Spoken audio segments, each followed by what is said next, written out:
எல்லாருக்கும் வணக்கம். இன்னைக்கு திருவண்ணாமலை கோயிலுக்கு சாமி தரிசனம் செய்ய வந்திருக்கேன். இன்னைக்கு தமிழ்நாடு முழுக்க அனைத்து இடங்களிலும் தேசிய முற்போக்கு திராவிட கழகத்திற்காகவும் கூட்டணி கட்சிக்காகவும் பிரச்சாரம் செய்து கொண்டிருக்கிறேன். இன்னைக்கு திருவண்ணாமலையில நம்மளுடைய அண்ணன் ஏவா வேலு அவர்களுக்காகவும், அதே போல இப்போ கீழ்பண்ணாத்தூர்ல அண்ணன் பிச்சாண்டி அவர்களுக்காகவும் பிரச்சாரம் செய்ய இருக்கிறேன். அதை முடிச்சு ஈவினிங் மயிலம் தொகுதிக்கு போறேன், தேமுதிக தொகுதிக்கு. நாளைக்கு விருதாச்சலம் சென்று வேட்புமனு தாக்கல் செய்து என்னுடைய தொகுதியான விருதாச்சலத்துல நாளை முதல் ஒரு 3 நாளைக்கு நான் என் பிரச்சாரத்தை செய்கிறேன். அதுக்கு பிறகு மீண்டும் தமிழ்நாடு முழுக்க கூட்டணி கட்சிக்காகவும் தேமுதிகவும் பிரச்சாரம் செய்கிறேன்.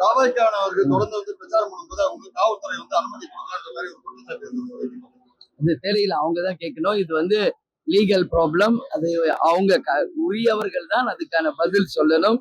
ஏன் கொடுக்கல என்ன அப்படிங்கிறது அவங்க தான் அதுக்கு விளக்கம். எடப்பாடி பழனிசாமி அவர்கள் ஜாதிவாரி கணக்கெடுப்பு எடுப்பு சொல்லியிருக்காரு, பயிர் கடனை தள்ளுபடி சொல்லியிருக்காரு. இதை நீங்க எப்படி பாக்குறீங்க? இல்ல, பயிர் கடன் தள்ளுபடி உண்மையிலேயே வரவேற்கக்கூடியதுதான். நாங்க இன்னைக்கு மதசார்பற்ற வெற்றி கூட்டணியில இருக்கிறோம். எங்கள் முதலமைச்சர் வேட்பாளர் அண்ணன் ஸ்டாலின் அவர்கள் இந்த முறை 200 தொகுதிக்கு மேல் எங்க கூட்டணி வெற்றி பெற்று அமோக வெற்றி பெற்று 7வது முறையாக மீண்டும் முதலமைச்சராக பதவி ஏற்பார் என்பதை அண்ணாமலையார் உண்ணாமலை அம்மன் கோவில்ல இருந்து சொல்ற. அதே போல எல்லாரும் எங்க கூட்டணியை சேர்ந்தவர்களும் தேமுதிகவினரும் எல்லாருமே வெற்றி பெறுவார்கள் என்பதை சொல்றேன்.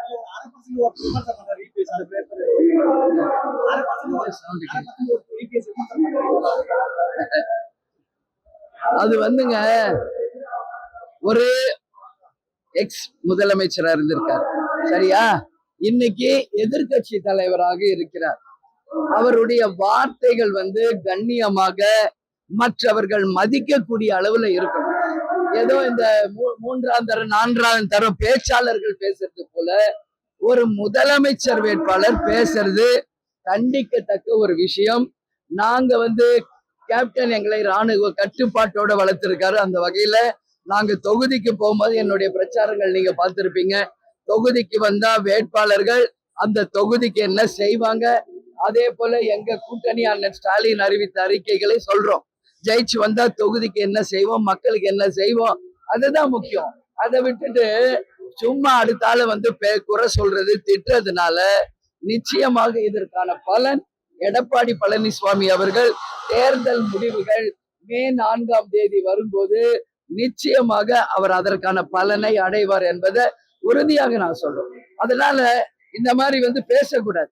அவர் சொல்றாரு 1/2% ஓட்டு, அதே மாதிரி ஏன் உங்களுக்கு என்ன வயிறு எரியுதுன்ற, அங்க வயிறு எரியுற அந்த கருகிற ஸ்மெல் தமிழ்நாடு முழுக்க இன்னைக்கு வாசனை வருது.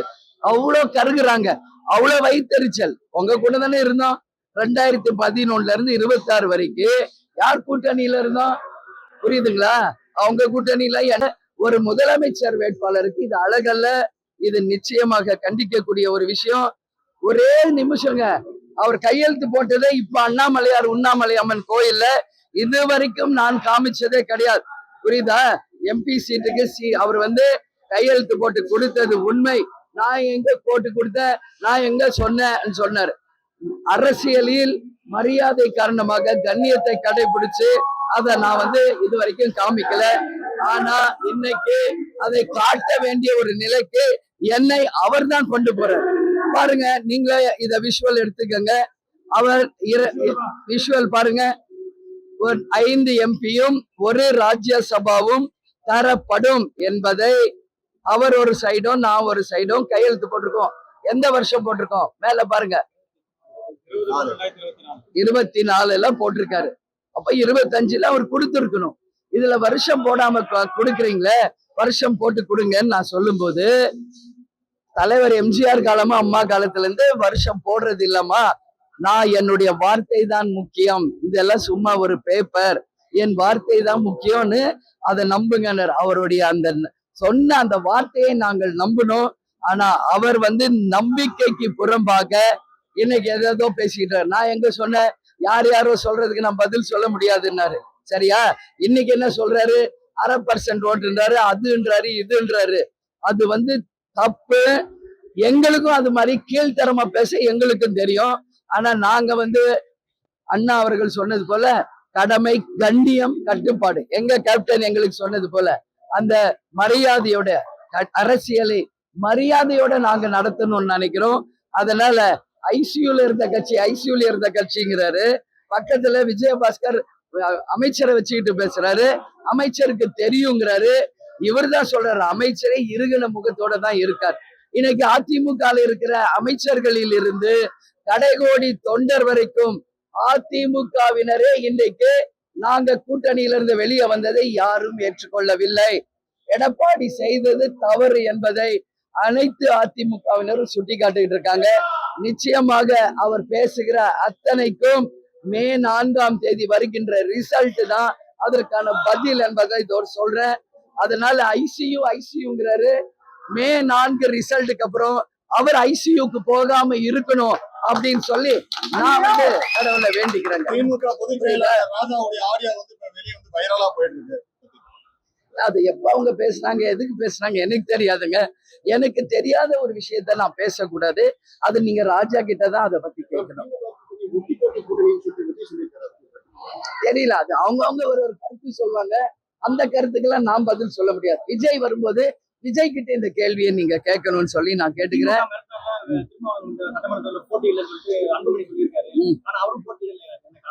அது அன்புமணிட்ட கேளுங்க. இல்ல அன்புமணிட்ட தான் கேட்கணும். அண்ணன் திருமாவளவன் போட்டிடுறாரு.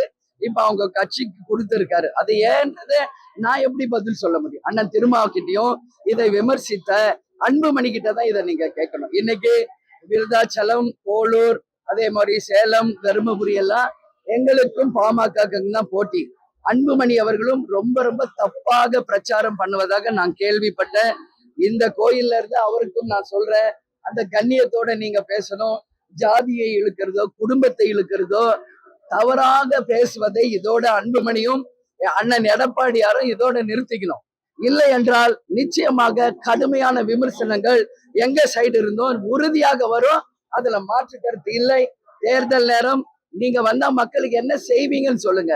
உங்க தொகுதிகளுக்கு அந்த தொகுதிக்கு என்ன நல்லது நடக்கும் என்பதை சொல்லுங்க. அதை விட்டுட்டு 3ஆம் தர அரசியலை நீங்கள் செய்தால், கீழ்த்தரமான அரசியலை செய்தால் அதற்கான விளைவுகளை நீங்களும் சந்திப்பீங்க. இதற்கு பதில் மே 4 மக்கள் அதற்கு நிச்சயம் அவங்களுக்கு பதிலடி கொடுப்பாங்க. நிச்சயம் மக்கள் தீர்ப்பே மகேசன் தீர்ப்பு என்பதை சொல்ற என்பதை கூறிக்கொள்கிறேன்.